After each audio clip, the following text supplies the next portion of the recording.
हम सभी जानते हैं भारत दूध उत्पादन में पूरे विश्व में नंबर 1 पर आता है। भारत ने इस नंबर 1 को 1998 से बरकरार रखा है। भारत में दुनिया की सबसे ज्यादा गाय और भैंसों की संख्या पाई जाती है। भारत एक कृषि प्रधान देश है। कृषि यहाँ का मुख्य व्यवसाय है। जिनके पास खेती है उनके लिए पशुपालन सहायक व्यवसाय हो जाता है। पर जिनके पास खेती नहीं है या खेती 2 हेक्टेयर से कम है और गांव में रहते हैं, ऐसे किसानों के लिए पशुपालन मुख्य व्यवसाय बन जाता है। ऐसे किसानों की मात्रा भारत में 86.2% है। देश भर में जो डेयरी फार्म्स और गौशालाएं हैं, उनसे होने वाले जल और वायु प्रदूषण को नियंत्रित करने के लिए केंद्रीय प्रदूषण नियंत्रण बोर्ड की तरफ से दिशा निर्देश जारी किए हैं। उनके बारे में आज हम समझने वाले हैं। नेशनल ग्रीन ट्रिब्यूनल मतलब कि राष्ट्रीय हरित अधिकरण को एक व्यक्ति की तरफ से डेयरी फार्म और गौशाला से हो रहे प्रदूषण संबंधी याचिका दाखिल हुई थी। इस याचिका के रहते नेशनल ग्रीन ट्रिब्यूनल ने केंद्रीय प्रदूषण नियंत्रण बोर्ड को वायु और जल प्रदूषण को नियंत्रित करने के लिए दिशा निर्देश बनाने का निर्देश दिया है। वो दिशा निर्देश अभी सभी राज्यों को दे दिए गए हैं और आगे आने वाले समय में इनका पालन सभी पशुपालकों को करना पड़ेगा।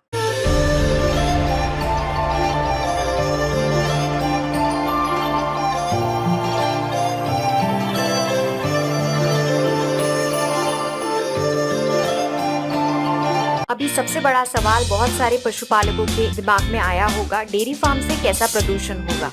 इसी चीज को आज हम समझ लेते हैं। फिर डेयरी फार्म से हो रहे प्रदूषण को रोकने के लिए पशुपालकों को सरकार की तरफ से क्या गाइडलाइंस आई है, उन्हें भी डिटेल में जान लेते हैं। डेयरी फार्म और गौशाला पर प्रदूषण का सबसे बड़ा माध्यम है पशुओं का गोबर और उनका मूत्र। औसत पशु जिसका वजन 400 किलो है, वो प्रतिदिन 15 से 20 किलो गोबर तथा 15 से 20 लीटर मूत्र का उत्पादन करते हैं। अगर गोबर और मूत्र का निपटारा अच्छी तरीके से नहीं किया गया तो इससे दुर्गंध आने लगती है। बहुत सारी पशुशालाओं में गोबर तथा मूत्र का उचित निपटान नहीं किया जाता है। पशुशाला से निकलने वाले इस ऑर्गेनिक वेस्ट को ड्रेनेज सिस्टम से जोड़ा जाता है। इसकी वजह से ड्रेनेज सिस्टम जाम होने की संभावना होती है या ये ड्रेनेज सिस्टम नदी से जुड़ी होती है और नदी के पानी को भी प्रदूषित कर देती है। अगर ये ड्रेनेज को जाम कर दे तो मच्छर मक्खियों के लिए प्रजनन की अच्छी जगह बन जाता है। ये हमारे आरोग्य के लिए खतरनाक साबित हो सकता है और दुर्गंधी से भी नजदीकी एरिया में लोगों को बाधा हो सकती है। इस प्रकार से पशुपालन से निकलने वाले गोबर तथा मूत्र का निपटान सबसे बड़ा सवाल है। वहीं अगर आप इस ऑर्गेनिक वेस्ट का अच्छे से उपयोग करते हैं तो ये ऊर्जा तथा खाद का अच्छा स्रोत बन सकता है। इस गाइडलाइन को अच्छे से समझने के लिए सबसे पहले आप डेयरी फार्म और गौशाला क्या होती है ये जान लीजिए। डेयरी फार्म मतलब यहाँ पर गाय भैंसों को पाला जाता है, उनके दूध को या तो बांटा जाता है या प्रोसेसिंग प्लांट में देते हैं और इन दोनों चीजों के माध्यम से पशुपालक को आमदनी होती है। गौशाला मतलब यहाँ पर बीमार, बेघर, विकलांग, जख्मी जानवर रखे जाते हैं। 2019 में 20वीं पशुधन जनगणना हुई है। इसके अनुसार अगर देखा जाए तो भारत में गायों की संख्या 8,13,53,000 है। भैंसों की संख्या 5,49,82,000 है। इसका मतलब है कि गाय और भैंसों की कुल संख्या 13,63,35,000 है। सेंट्रल पोल्यूशन कंट्रोल बोर्ड की तरफ से डेयरी फार्म और गौशाला की किस प्रकार से कैटेगरी बनाई है, अभी हम ये देखेंगे। इन्होंने 2 कैटेगरीज बनाई है, एक ऑरेंज कैटेगरी और एक ग्रीन कैटेगरी। सबसे पहले हम ऑरेंज कैटेगरी देखते हैं। इसमें डेयरी फार्म्स आते हैं। इस कैटेगरी में डेयरी फार्म चलाने वाले दूध उत्पादक आते हैं। ऐसे दूध उत्पादक जो दूध बांटते हैं या फिर प्रोसेसिंग प्लांट को देते हैं। डेयरी फार्म से गंदा पानी निकलता है, जैसे कि फर्श को साफ करने के बाद, पशुओं का मल मूत्र और पशुओं को धोने के बाद। यहाँ से आने वाला जैविक वेस्ट विषैला नहीं है और बायोडिग्रेडेबल भी होता है। डेयरी फार्म से आने वाले गोबर और गंदे पानी से दुर्गंधी फैलती है, जिससे प्रदूषण प्रभावित होता है। ऐसे पशुपालकों को CTE मतलब कंसेंट टू एस्टैब्लिशमेंट और कंसेंट टू ऑपरेट लेना होगा, जहां पशु संख्या 15 या उससे ऊपर हो। दूसरी बात है कि इससे कम जानवरों वाले डेयरी फार्म अगर क्लस्टर या कॉलोनी में है तो उन्हें भी कंसेंट टू एस्टैब्लिशमेंट और कंसेंट टू ऑपरेट लेना होगा। दूसरी कैटेगरी है ग्रीन कैटेगरी। इसमें गौशालाएं आती है। यहाँ बीमार, बेघर, विकलांग, जख्मी जानवर रखे जाते हैं। गौशाला से गंदा पानी निकलता है, जैसे कि फर्श को साफ करने के बाद, पशुओं का मल मूत्र और पशुओं को धोने के बाद। यहाँ से आने वाला जैविक वेस्ट विषैला नहीं है और बायोडिग्रेडेबल भी है। गौशाला से आने वाले गोबर और गंदे पानी से दुर्गंधी फैलती है, जिससे प्रदूषण प्रभावित होता है। अगर किसी गौशाला में प्रतिदिन गंदे पानी का उत्पादन 100 लीटर या उससे ज्यादा है तो उस गौशाला को ऑरेंज कैटेगरी में डाला जाएगा और इसका पोल्यूशन इंडेक्स 50 है ऐसा माना जाएगा।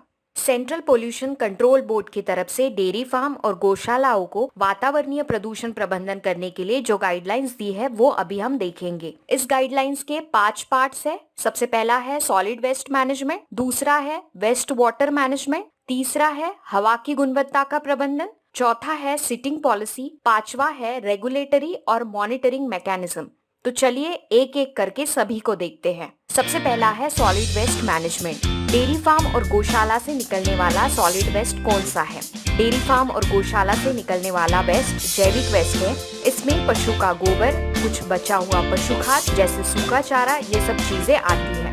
देखिए, पशुशाला से निकलने वाला जैविक वेस्ट हमारे लिए हानिकारक नहीं है, पर अगर उसका निपटान उचित तरीके से नहीं हुआ तो ये हानिकारक साबित हो सकता है। इस सॉलिड वेस्ट का निपटान सही तरीके से करने के लिए सरकारी गाइडलाइंस मतलब कि दिशा निर्देश क्या है ये समझ लेते हैं। सबसे पहला है कि डेयरी फार्म या गौशाला में डेली फर्श पर जो भी गोबर जमा हो रहा है उसे प्रतिदिन निश्चित समय में जमा कर फर्श को साफ सुथरा रखें।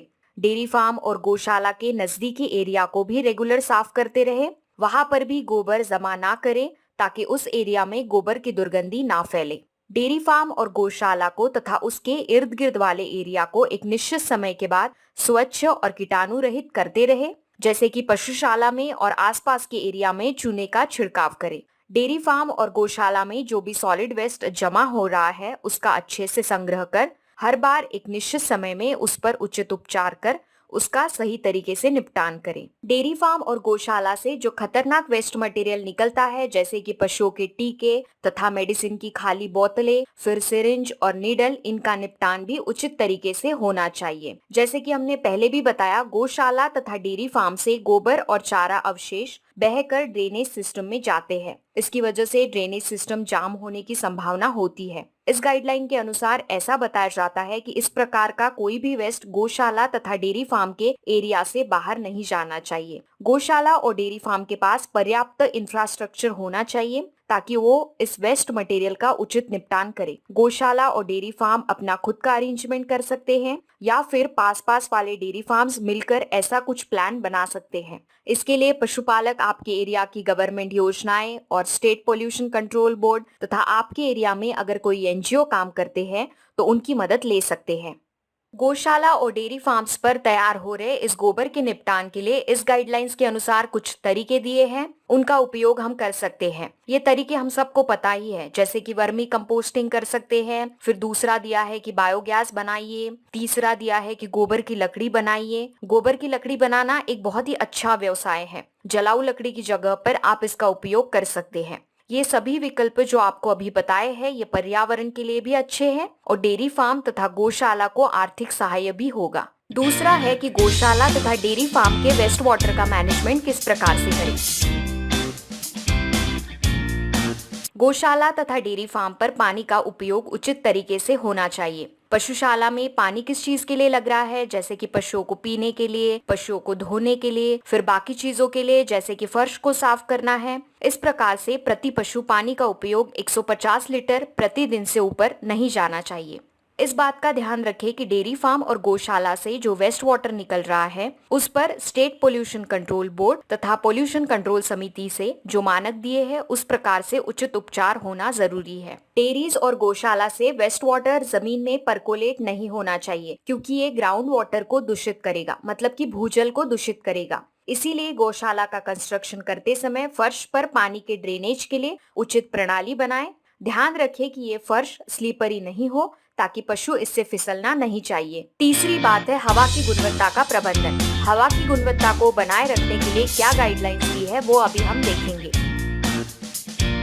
पशुओं के शेड का वेंटिलेशन उचित होना चाहिए ताकि गौशाला में हवा खेलती रहे। गौशाला में जो नमी तैयार हो रही है या फिर गर्मी उत्पन्न हो रही है तथा जो गैस तैयार हो रहा है जैसे कि मीथेन, कार्बन डाइऑक्साइड और अमोनिया, वो बाहर निकल सके। डेयरी फार्म और गौशाला में सफाई को बनाए रखे। गोबर को कीड़े नहीं लगने चाहिए क्योंकि उससे गोबर की दुर्गंधी और बढ़ जाती है और गौशाला की हवा प्रदूषित हो जाती है।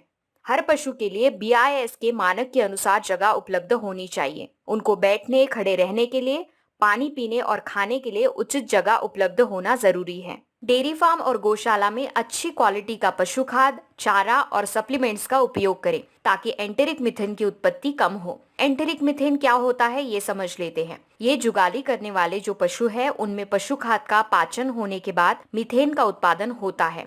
पशुओं को पशु खाद या चारे इस प्रकार से खिलाएं कि उसका उपयोग पशु के उत्पादन को बढ़ाने में तथा वातावरण पर कोई दूषित परिणाम ना हो। डेयरी फार्म और गौशाला में तथा आसपास के एरिया में पेड़ लगाए ताकि ये एक ग्रीन बेल्ट की तरह या ग्रीन बाउंड्री की तरह काम करेगा और डेयरी फार्म तथा गौशाला से निकलने वाले दुर्गंध और आवाज को फैलाने से भी रोकेगा। चौथी जो है वो है सिटिंग पॉलिसी। देखिए, सिटिंग पॉलिसी का मानदंड अभी जो नए डेयरी फार्म्स या गौशाला बनाए जाएंगे उनके लिए लागू होता है, जबकि जो मौजूदा डेयरी फार्म्स या गौशाला है वो प्रदूषण को रोकने के लिए इस गाइडलाइन के अनुसार उचित कार्रवाई करें। तो इसमें सबसे पहला है कि गौशाला और डेयरी फार्म सिटी तथा गांव के सीमा के बाहर हो। गौशाला तथा डेयरी फार्म आवासीय जगहों से 200 मीटर तथा हॉस्पिटल और स्कूलों से 500 मीटर की दूरी पर होना चाहिए। बाढ़ प्रवण क्षेत्र में गौशाला और डेयरी फार्म नहीं होना चाहिए। बाढ़ प्रवण क्षेत्र का मतलब यहाँ ये है कि इस क्षेत्र में 25 सालों में एक बार या फिर उससे ज्यादा बार बाढ़ आई हो।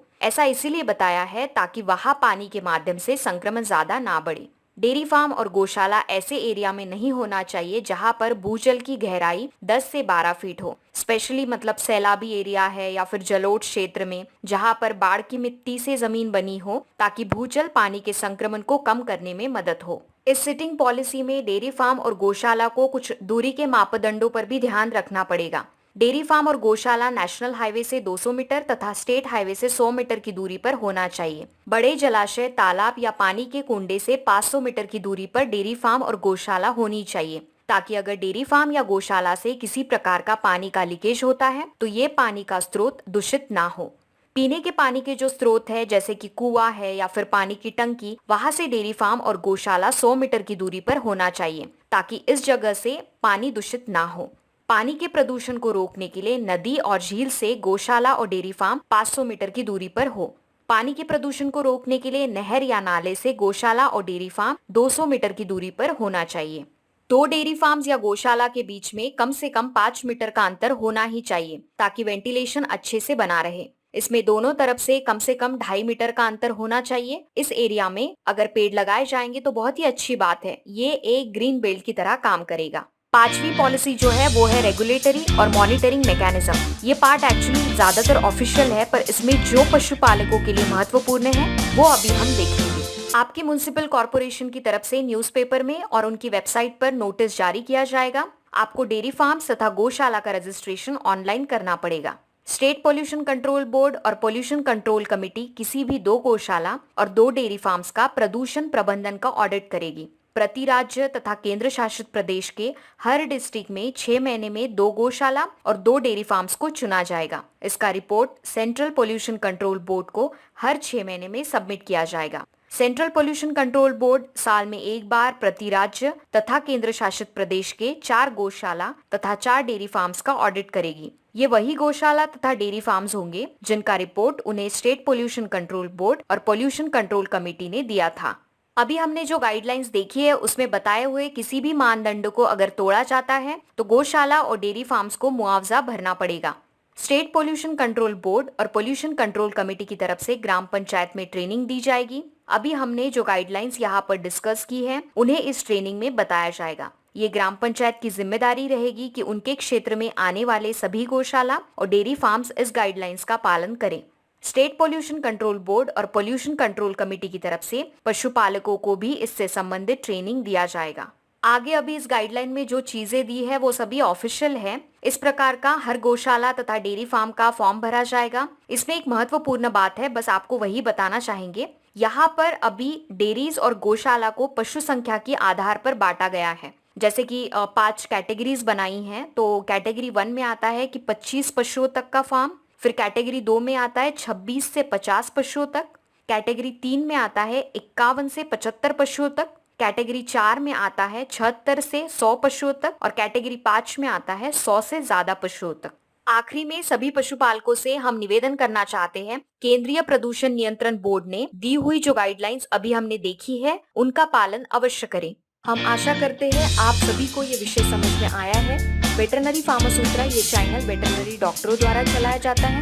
इस चैनल पे हम हर हफ्ते आते हैं पशुपालन से संबंधित एक नए विषय के साथ। इस चैनल को सब्सक्राइब करना ना भूलें और अगर आपको वीडियो पसंद आया तो हमें कमेंट बॉक्स में बिल्कुल बताएं और वीडियो को लाइक भी जरूर कीजिए।